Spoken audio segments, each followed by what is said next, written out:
semaine du goût, ça sert à faire découvrir aux gens tous les plats qu'on peut proposer, de découvrir des saveurs qu'ils ne connaissent peut-être pas, des produits qu'ils ne connaissent pas, et surtout mettre un point d'honneur sur les produits de la région, hein, les produits qu'on peut connaître aux alentours de Sisteron, l'agneau, le thym, le romarin. Le premier professeur que j'ai connu ici, Le bouillon, il a bien aidé le chinois. c'est sur quel bouillon là? Oui.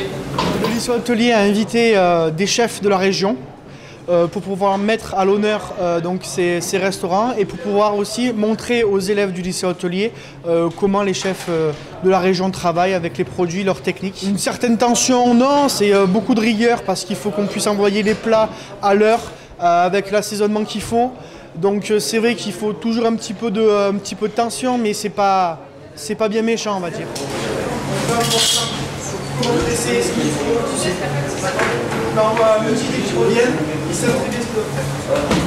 Alors on va préparer donc une déclinaison de foie gras en entrée, donc il va y avoir un petit chromeski, une petite boule de foie gras qui va être panée et ensuite passée en friture.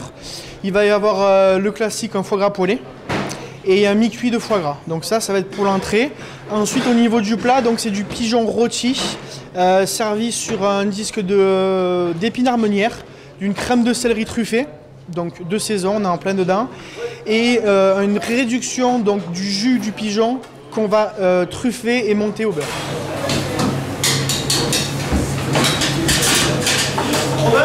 Je pense à mon nom qui demandait. Alors d'autant plus parce que j'étais un ancien élève du lycée hôtelier de Sisteron, j'ai été pendant 3 ans professeur aussi également ici, donc pour moi c'est vrai que c'est un honneur de venir faire découvrir aux élèves comment on travaille. Et donc c'est vrai que c'est une très belle expérience pour moi. Moi qui l'ai formé quand même quand il était petit à l'école là. Il est plus grand que moi maintenant. Hein, bon. Le chef archi m'a fait pleurer plusieurs fois, il m'a mis la pression et tout. Juste d'amour hein, pour la cuisine. Voilà. On va dire, je suis né dans la cuisine ici, donc pour moi c'est ma maison quoi. Donc voilà.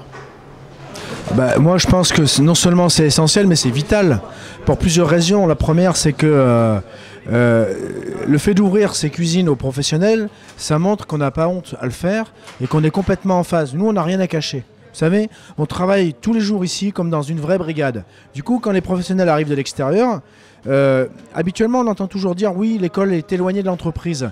Dans les lycées hôteliers pas du tout.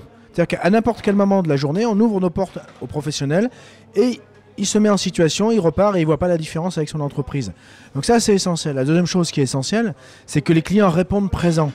Et donc c'est une semaine qui est extrêmement intense pour nous, qui sur le plan financier, et c'est important aussi, y compris pour nos écoles, sur le plan financier est tout à fait intéressante. Et puis pour les élèves, il y a une espèce d'émulation. J'entendais tout à l'heure vous parliez de tension.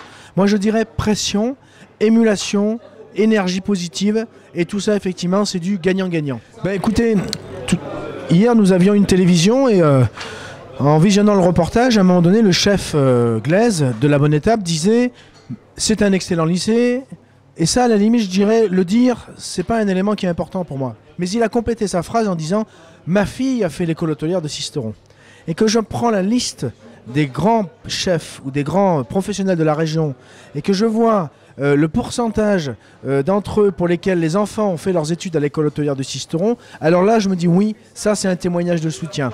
Effectivement, l'école hôtelière de Sisteron est une locomotive et ce genre d'événement permet de la conforter en termes de locomotive. Ah bah, c'est une école de la vie, hein, on parle de rigueur, on forme des hommes. Ici, les jeunes, j'ai dit les enfants, mais enfin les jeunes n'ont pas vraiment l'impression d'être en cours et pourtant c'est un cours. Et donc, ils ne regardent jamais la montre. Si vous restez un peu, vous observez-les, vous verrez qu'il n'y en a jamais un qui regarde la montre. Transposez-vous, allez dans un cours de maths par exemple, j'espère que les professeurs de maths m'en voudront pas, toutes les 10 minutes ils regardent la montre en espérant que le cours se termine. Là parfois je les entends dire oh, mais c'est déjà l'heure. Donc effectivement c'est une école de la vie, c'est l'école de l'entreprise, et franchement pour moi c'est un plaisir de me retrouver dans ce milieu-là.